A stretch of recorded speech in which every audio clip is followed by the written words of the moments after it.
Всем привет! Сегодня будем готовить печенье с творогом или творожное печенье. Здесь у меня 350 грамм домашнего творога. Добавил я 100 грамм сливочного масла, 100 грамм сахара. В сахар я добавил сразу щепотку соли, чтобы не забыть. И добавляю 1 чайную ложку ванильного сахара. Все продукты должны быть комнатной температуры. Теперь берем погружной блендер и превращаем все это в однородную массу. Вот такая пастообразная масса у вас должна получиться. Сразу подсказываю вам лайфхак. Если творог у вас сухой, можно добавить 1 столовую ложку сметаны. Здесь у меня 200 грамм муки пшеничной. Добавляю я к муке 1 чайную ложку разрыхлителя для теста и сразу все перемешиваю.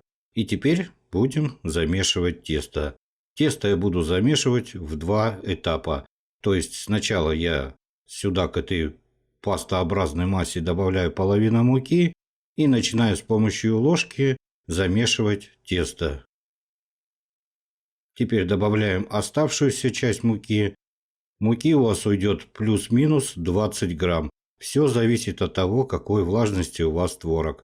И теперь начинаем замешивать сначала ложкой, а когда ложкой уже невозможно замешивать, начинаем замешивать тесто руками.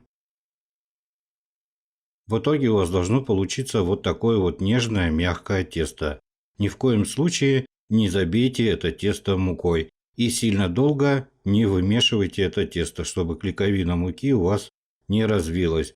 Теперь берем пакет и укладываем внутрь теста. Делаю я вот такую вот лепешку руками, и теперь это тесто отправляем в холодильник на часик, чтобы оно отдохнуло, и с ним будет удобнее работать.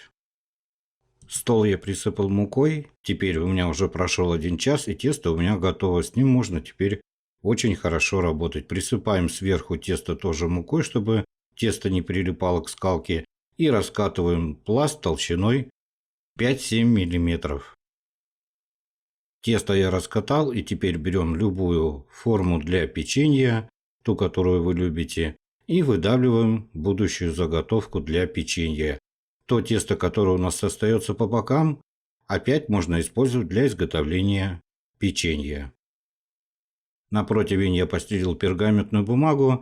Из данного количества ингредиентов у меня получилось вот столько печенья. Теперь отправляем все это в заранее разогретую духовку до 190 градусов на 15-20 минут, в зависимости от вашей духовки. Прошло у меня 20 минут, и вот такое вот печенье в итоге у меня получилось. Чем это печенье хорошо? Тем, что оно долго остается мягким и нежным. А это, я считаю, самое главное. Теперь убираем все это на тарелку и зовем всех пить чай. Всем пока-пока.